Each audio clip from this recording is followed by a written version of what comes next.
नमस्कार दोस्तों। आज का हमारा प्रसंग है माँ की ममता। आइए चलते हैं कहानी की ओर। एक सौदागर राजा के महल में दो गायों को लेकर आया। दोनों ही स्वस्थ, सुंदर व दिखने में लगभग एक जैसी थीं। सौदागर ने राजा से कहा, महाराज, ये गायें माँ बेटी है, परंतु मुझे ये नहीं पता कि माँ कौन है व बेटी कौन, क्योंकि दोनों में खास अंतर नहीं है। मैंने अनेक जगहों पर लोगों से ये पूछा, किंतु कोई भी इन दोनों में से माँ बेटी की पहचान नहीं कर पाया। बाद में मुझे किसी ने बताया कि आपका बुजुर्ग मंत्री बेहद कुशाग्र बुद्धि का है और यहाँ पर मुझे मेरे प्रश्न का उत्तर अवश्य मिल जाएगा, इसीलिए मैं यहाँ चला आया। कृपया मेरी समस्या का समाधान किया जाए। यह सुनकर सभी दरबारी मंत्री की ओर देखने लग जाते हैं। मंत्री अपने स्थान से उठकर गायों की तरफ गया। उसने दोनों का बारीकी से निरीक्षण किया, किंतु वह भी नहीं पहचान पाया कि वास्तव में कौन माँ है और कौन बेटी। अब मंत्री बड़ी दुविधा में फंस गया। उसने सौदागर से एक दिन की मोहलत मांगी। घर आने पर वह बहुत परेशान रहा। उसकी पत्नी इस बात को समझ गई। उसने जब मंत्री से परेशानी का कारण पूछा तो मंत्री ने सौदागर की बात बता दी। यह सुनकर उसकी पत्नी बोली, अरे बस इतनी सी बात है क्या, यह तो मैं भी बता सकती हूँ। अगले ही दिन मंत्री अपनी पत्नी को वहाँ ले गया जहाँ दोनों गायें बंधी थी। मंत्री की पत्नी ने दोनों गायों के सामने अच्छा भोजन रखा। कुछ ही देर बाद मंत्री की पत्नी ने माँ व बेटी में अंतर बता दिया। लोग ये देखकर चकित रह गए। मंत्री की पत्नी बोली, पहली गाय जल्दी जल्दी खाने के बाद दूसरी गाय के भोजन में मुंह मारने लगी और दूसरी वाली ने पहली वाली के लिए अपना भोजन छोड़ दिया। ऐसा केवल एक माँ ही कर सकती है, यानी दूसरी वाली माँ है। माँ ही बच्चे के लिए भूखी रह सकती है। माँ में ही त्याग, करुणा, वात्सल्य, ममता के गुण विद्यमान होते हैं। दोस्तों, इस दुनिया में माँ से महान कोई नहीं है। माँ के चरणों में भगवान को भी झुकना पड़ता है। माँ ममता का सागर नहीं, महासागर है। दोस्तों, ये कहानी यहीं पूरी होती है। आइए अब हम सुनेंगे दूसरी कहानी। एक जंगल में एक संत अपनी कुटिया में रहा करते थे।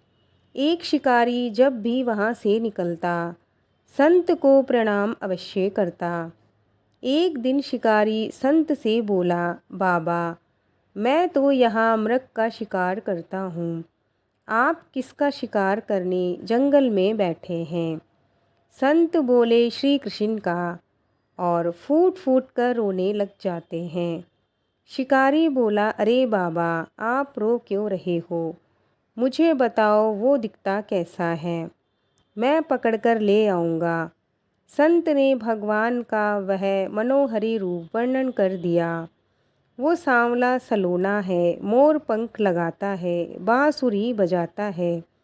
शिकारी बोला, बाबा, जब तक मैं आपका शिकार पकड़ कर नहीं लाता, पानी भी नहीं पीऊँगा। फिर वो एक जगह जाल बिछा कर बैठ गया। शिकारी को 3 दिन बीत गए। प्रतीक्षा करते करते दयालु ठाकुर जी को दया आ गई।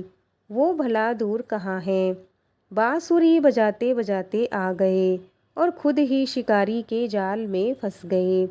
पर शिकारी तो उनकी मोहिनी छवि के जाल में खुद ही फंस गया और एकटक श्याम सुंदर को निहारते हुए अश्रु बहाने लगा।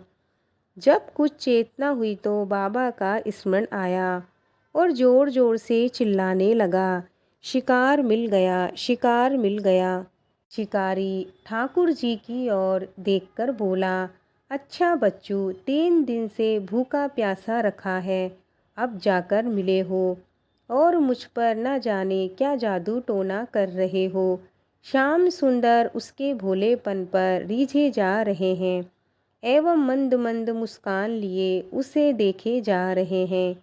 शिकारी कृष्ण को शिकार की भांति अपने कंधे पर डालकर संत के पास ले आया। बाबा, आपका शिकार लाया हूँ। बाबा ने जब ये दृश्य देखा तो क्या देखते हैं, शिकारी के कंधे पे श्री कृष्ण हैं और जाल में से मुस्कुरा रहे हैं। संत के यह देखकर होश उड़ गए, शिकारी के चरणों में गिर पड़े। फिर ठाकुर जी से कतार वाणी में बोले, हे नाथ, मैंने बचपन से अब तक इतने प्रयत्न किए, आपको अपना बनाने के लिए घर बार छोड़ा, इतना भजन किया, आप नहीं मिले और इसे 3 दिन में ही मिल गए। भगवान बोले, इसका तुम्हारे प्रति निश्चल प्रेम वे कहे हुए वचनों पर दृढ़ विश्वास से मैं रीझ गया और मुझसे इसके समीप आए बिना रहा नहीं गया। भगवान तो भक्तों के संतों के अधीन ही होते हैं। जिस पर संतों की कृपा दृष्टि हो जाए उसे तत्काल अपनी सुखद शरण प्रदान करते हैं। शिकारी तो जानता भी नहीं था कि भगवान कौन है, पर संत को प्रतिदिन प्रणाम करता था। संत प्रणाम और दर्शन का फल ये है कि 3 दिन में ही ठाकुर मिल गए। ये होता है संत की संगति का परिणाम। दोस्तों, ये कहानी यहीं पूरी होती है। आपको आज की कहानियाँ कैसी लगी, हमें लाइक कमेंट करके ज़रूर बताएं। मिलते हैं और एक नई कथा के साथ। जय श्री कृष्णा, जय श्री राधे।